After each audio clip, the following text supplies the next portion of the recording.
Hi everyone, it is Julie. Welcome back to Pages and Pens. Today I am here with my March vlog style wrap up. Let's jump right into it.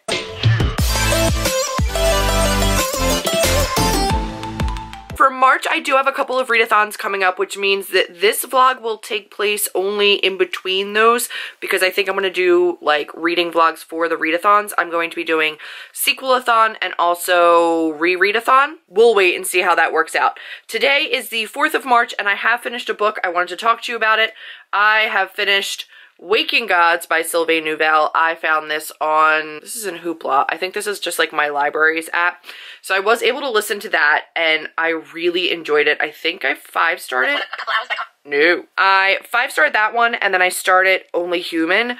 I am 36% of the way into Only Human. So I was going to try to save Only Human for sequelathon.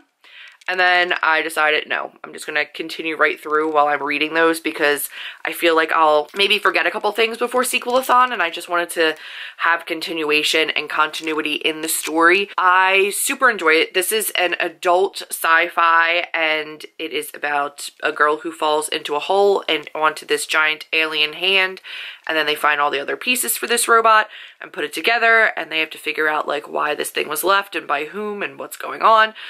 Book 2 escalated quickly, and then book 3 has been really good so far. It's really cool too because it's told a lot in like interview style, like dossier, like kind of style, like Illuminae-ish, and it's done really, really well. So I'm super enjoying it. I don't want to say anything about 2 and 3 because spoilers for the series, but I really enjoy it. What else am I reading? I am reading The Girl with the Red Balloon by Catherine Locke, and I am reading Last Call at the Nightshade Lounge by someone whose name I forget. I am reading that for the Dragons and Tea book club, and The Girl with the Red Balloon I'm just trying to read before I go to Nova Teen because Catherine Locke will be there and I want to have her sign and personalize it. I'd like to have read it before then. It's been a hot minute and I've not been updating my reading for the month of March because I'm a horrible booktuber. I haven't been doing reading vlogs for any of my readathons. It is currently, what? Yesterday started sequelathon. Have I read a sequel? No. Did I finish a book today? Yes. We're gonna go over the books that I've read because I don't think I've touched base with you since I read The Waking Gods, which was the first book that I read this month, and I've read a couple others. I DNF'd The Last Call at the Nightshade Lounge by Paul Kruger, I think, is that his name? I just couldn't do it. I couldn't get into it. That was a Dragons and Tea book club book, and I got the physical copy and just did not enjoy it, so I DNF'd that. Then I read Only Human by Sylvain Neuvel, which is the third of the Themis Files. Really, really loved it. Gave it 4 stars, I believe.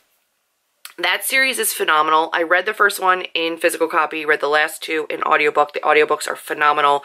If you can read them that way, do it. It's adult sci-fi and it's real good. I really, really did enjoy it.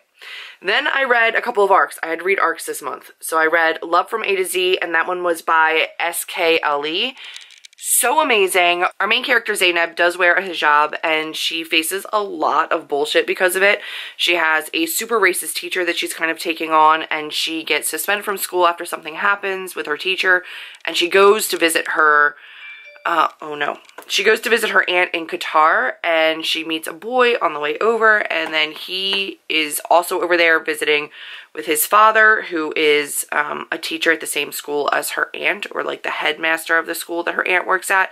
He's amazing. His name is Alex. Is it Alex? I think it's Alex. Zainab's father is Pakistani. Her mother is Guyanese and Trinidadian on her mom's side of the family. And then her love interest, I believe, Adam. He's Muslim, he converted, and he is Asian and white.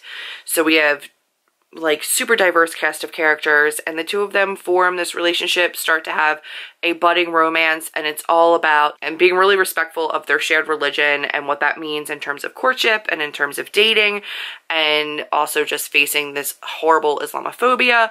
And it was really touching, really heartwarming. A lot is going on in this book. There's a lot being unpacked, but I thought it was really, really beautifully done. The love story is really sweet. The communication is fouled at times, but then like comes back around. I thought it was just really beautiful. I have a full review up on Goodreads that I'll link down below because I feel like it says things a whole lot better than I can but I really love that book, and I ended up giving it 5 stars. So that was a 5-star ARC read for me, which is always really, really fun when that can happen, because it doesn't happen all the time. But I was glad to have some really decent reading. Then I read The Girl with the Red Balloon by Catherine Locke, which is over here. I wanted to read this and get this done before I went to Novatine, because Catherine's going to be there and I wanted to have it signed. So I read and annotated this. Really enjoyed it. I ended up giving it 4 stars. This is one of Madeline from Novel Inc.'s favorite books, and she gifted this to me for Christmas, and I adored it. It was really sweet. Follows 3 main characters, and it follows mainly Ellie. She is Jewish. Her grandfather, I believe, had escaped from the concentration camps, and she goes back to Germany and gets whisked back in time to a time where the Berlin Wall is still up. And there's East and West Berlin, and things are not safe, and she's trying to get home and figure stuff out. There's magic in the world. There's a beautiful cast of characters. So there's Mitzi, who's German, and she's queer, so she doesn't really fit in this Germany either. There's Kai, who is Romani and displaced from his people, and he's really not fitting in either. And then Ellie, who is somewhere she doesn't belong in time and space. So, really great book. Really, really loved it. Did get a little bit emotional towards the end, but I did feel a disconnect with the characters at the beginning. I think especially with the grandfather's timeline, because there are 2 different timelines, like one with her grandfather when he's still in the camps escaping, and then one with Ellie in her flashback to like the time where the wall's still up. I never really connected with the grandfather. I feel like I should have, and I didn't as much as I wanted to. So it was a 4-star, but I really loved it. It was really, really good. I can't wait to have Catherine sign that. And then I read The Good, the Bad, and the Undead, which was Hollow's book number 2 by Kim Harrison. Listened to the audiobook of that. Really enjoyed it. I did actually finish that before the readathon for Sequelathon started, which was not smart because it would have counted for that, but what are you going to do? And then rereadathon, I read This Adventure Ends. That's pretty much it. Oh no! The Good, the Bad, and the Undead was rereadathon. Was also a sequel, but was also a reread. That was a rereadathon read. Gave it 4 stars. This Adventure Ends, I reread. It is over... Where is she? Oh, here she is. I had her out still because I wanted to talk about her. So This Adventure Ends, and I re-annotated and tabbed. So this didn't have tabs in it the first time around, so I did tab it up this time and reread this bad boy, and I love it. I loved it just as much as I did when I first read it. It's still a 5-star read. Is it the best contemporary I've now read this long after the fact? Maybe not, but I stand by the fact that, like, for a fluffier contemporary, this is just so heartwarming. I love the friend group, love the friend dynamic in this. Fred Sanger, hilarious, amazing, like, just a great cast of characters. Like, for real, I love them so much. So, still a 5-star read for me. And then I read another arc. I read Kings, Queens, and In-Betweens by Tanya Bottigieg. I don't know how to say that name, and that's horrible. This was an amazing book. The first book that I read of its kind, where it really goes over gender fluidity. It goes over a lot about the drag community, both queens and kings, which I have not personally read about before. And I thought it did it in like a really humorous, heartfelt way. I did give this one 5 stars, but I gotta say, it probably is more of like a 4.25, 4.5, because there's a storyline with our main character and Nima, and her mother that is really underdeveloped in my opinion. I didn't like the way that ended. I do have a full review, I believe, up on Goodreads that you can go and check out. I'll link that down below as well. But it was really fun, like super colorful, amazing, like drag queens, drag kings, romances. What I loved is that it really unpacked a lot of, for me, it was nice to watch Nemanthi, or Nima. It was nice to watch her kind of go through a process of knowing that she was queer, knowing that she likes girls, but then also going into a community that is so complex and diverse and working around pronouns and working around how people identify on a gender scale and on a sexuality spectrum, or how some drag queens were straight men. And even for her, it was overwhelming. I believe throughout the entire book, she does identify as a female, even though she does perform as a king. There was a real complexity to the world that exists that's really difficult and really intimidating. It's a minefield for me personally. I'm always worried about mislabeling or saying something wrong or getting something incorrect. And for her being a part of the community and really stepping into it deeper, it was a minefield for them too. She was overwhelmed by it. She didn't know how to navigate it at times, and it was really heartwarming to see the characters kind of take her under their wing and try to walk her through it. I thought all the characters were phenomenal. I liked the friendships. There are a couple trigger warnings in this one for like domestic abuse and things like that, abandonment. So definitely check out my Goodreads reviews, because for a lot of these there are trigger warnings. And then today I finished The Lies of Locke by Scott Lynch. Gave this one 4 stars. I think it suffered from some pacing issues. I think it was a little bit longer than it needed to be. It was like a 22-hour audiobook. I will also say that I think I missed some of the nuances of the story having it be an audiobook, even though I paid rapt attention to the audiobook. It's adult high fantasy. It was really, really fun. I actually really enjoyed it. It was super smart and really witty and funny, and I really enjoyed it. But it is sequel-a-thon, and I just finished that, and I have not actually finished a sequel yet. So what am I reading? I'm currently reading Red, White, Royal Blue. Also not a sequel, but it's an arc that I need to read and review. Tower of Dawn, which is a sequel, and I did need to read. And I am 85 pages into that. I am still trying to get back into the world. It's been a long time since I was a part of this world. I'm not enjoying it as much as I wish I was, in the terms of it's not gripping me. I don't want to pick this up right away. I feel like I should, definitely don't. So that's a struggle bus. I also started the audiobook of Opal, which is the 3rd of the Jennifer L. Armentrout Lux series. I started the audiobook for that after I finished The Lies of Locke Lamora. I'm only like 40 minutes into that, but I am going to listen to that on audiobook. And then I am still hoping to read for Sequel-a-thon Chainbreaker by Tara Sim, which I do have an audiobook for, but I do want to read and annotate because I read and annotated Timekeeper. I usually have more cohesive thoughts because I talk about the book right after I've read it, and I have not been doing that this month because I'm a garbage booktuber. I apologize, but now you're up to date. I'm coming to you from a shaky tripod because I just pushed stop and then re-record because I've got to go over some books that I read at the end of March. Today is the last day of March. I don't think I'm finishing anything today, so I need to go over all of the things that I read this month so that we can talk about it. So, I don't think I've updated you on everything that I've read. I think the last thing that I updated you on, if I can pull up my Goodreads, which is just not cooperating. Was it Red, White, and Royal Blue? I think it might have been. No, for sure, I did not talk to you about Daisy Jones and the Six by Taylor Jenkins Reid. I read it. I DNF'd the arc, and for good freaking reason. I'm not sorry I DNF'd that book. It was not meant to be read in physical form. In my humble opinion, just not meant to be.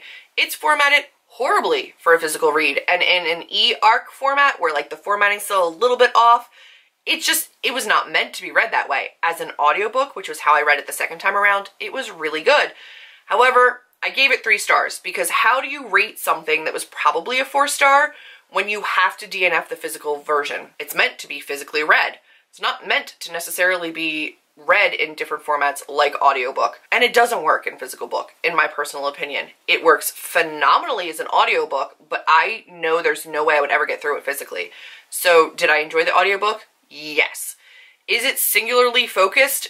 Yes. You have to really want to learn about this band and their excessive drug use and abuse and addiction and the inner workings of the band and the music industry and creative processes and cheating. You have to want to know all of that stuff. I don't particularly enjoy listening to or reading about excessive drug use. It's just not my thing. Was it interesting? Yes. Was it phenomenal? Nope. But the audiobook was decent. So if you couldn't get through the physical book, honestly, I don't think anybody should have to suffer through the physical book. Just listen to it. It's worth the listen. Otherwise, hard pass. But I did give it 3 stars. I did give 5 full stars to Red, White, and Royal Blue by Casey McQuiston, and that one was phenomenal. It was really, really cute, a great contemporary. I think it was probably more of like a 4.25, 4.5, but I did 5 stars just based on like how many times I laughed out loud, how swoony it was. It was a lot of Fade to Black, but it never felt like it was Fade to Black. It was really spicy, really steamy. There was a lot of like emails and text flirting, which I, as a writer, just like love, because like in my youth, I was like an AOL Messenger like AIM flirter. Like I was having little like romances online with people I would never meet, but like I perfected my smexy email game, and I can respect that. So they were really, really cute. It is about a romance between the first son of the United States post-Obama, where a woman is elected and her children are half Mexican and half Caucasian, and then a royal British prince. And it is really, really sweet. It is an amazing romance. It's super hate to love, like quickly hate to love, but like I get it. It's fine. It's really good. I will say at the point where I was super invested in the relationship and I wanted things to progress with the relationship, things switched to politics because Alex's mom is running for re-election in the United States. She's got a campaign going that they need to kind of like amp up and salvage. Right when I wanted really the couple, I was getting election things and like polling stats and speeches, and I didn't want it. I just didn't want it. I don't really have an interest in reading about politics in my books. I thought that for the most part it was really well done in this book, and it was an undercurrent to the actual love story. But then there was a point where I wanted the love story to be the main focus, and it switched to politics, and I didn't want it there. So it wasn't perfect in my personal opinion. However, I understand the political escapism that this book offers, and I 100% loved that. But when I wanted a focus to be somewhere, it wasn't. And that for me just kind of threw me a little bit off pacing wise and like emotional investment wise. But it was still very, very good. Like that's a minute criticism, and the only reason it didn't get like a full 5 stars in the actual rating, but enjoyment wise, full 5 stars. Really, really, really loved it. Finished The Lives of Locke Lamora by Scott Lynch. The live show for that has already gone up over on Chelsea's channel. I will link it down below. And that was a really fun adult fantasy novel. It was a long 22-hour audiobook. I actually really enjoyed the audiobook. It was witty, it was sarcastic, it was fast-paced, it was very character-driven and relationship-driven. It was a lot of cons and schemes and things that you needed to keep into place in your head as you were reading. Another one where there's trigger warnings for freaking spider creatures. Not a fan. I don't like it. You guys know I don't like it. So you follow Locke from the time he's about 5 until he's an adult, and it's all about this world that's fantasy, but there's not a ton of fantasy. Like if you're new to adult fantasy, this is a great segue because it really reads like almost like a historical novel. Like it's clearly not set in our exact time. Small fantasy elements, and it was really easy to follow. Nothing too complex in terms of like a magic system you have to keep straight or world building you need to keep straight. It's all pretty straightforward on the page, and I really, really did enjoy it. I will probably be continuing, hopefully in audiobook, because I did really enjoy the audiobook of this one. For this month, let's go over everything that I read. I started off my month finishing Waking Gods by Sylvain Neuvel, which was book 2 of the Themis Files. I gave that 5 stars. DNF, The Last Call at the Night's Shade Lounge by Paul Kruger. Then I went on to Only Human, which is the 3rd and final book of the Themis Files. I gave that 4 stars. Then I read Love from A to Z by S.K. Ali. I gave that 5 stars. The Girl with the Red Balloon, which I gave 4 stars to. I've since met Catherine Locke, had my book signed. She's adorable. She's so sweet. Love her so much. And then I read The Good, the Bad, and the Undead, the Hollow series, book number 2. I read that in audiobook. I gave that 4 stars. Then I read and reread This Adventure Ends for Rereadathon. The book 2 of Hollows and This Adventure Ends were both rereads for Rereadathon. 5-starred that. Kings, Queens, and In-Betweens, I gave 5 stars to. Lives of Locke Lamora, I gave 4 stars to. Red, White, and Royal Blue, 5 stars. Daisy Jones and the Six, I gave 3 stars. So for Sequelathon, how many sequels did I finish? All of none. Technically, I read the second of the Hollows series, but I read that prior to Sequelathon, so Sequelathon was a massive disappointment for me. Nothing was read. I did get 2 things read for the Rereadathon, which was really good. 10 books read. Not my best month, not my worst month, and then honestly just a lot of really decent, highly rated books that I really enjoyed. I think that Daisy Jones would have been a 4-star read had it not been for the fact that it really only should be read, in my opinion, in audiobook. The audiobook is phenomenal. The physical book formatting makes it very hard to follow. Very hard to follow. Either a battery is dying, the camera's overheating, there's always something, but we're back to the end and some stats. So I did read 10 books for 4,012 pages. Not horrible. I read one tome, which was Lies of Locke Lamora. A couple that were close. The Good, the Bad, and the Undead was 453. Red, White, and Royal Blue was 432. Some longer books in there. I think my shortest was The Girl with the Red Balloon at 277. All around, though, a fantastic reading month. I really enjoyed myself.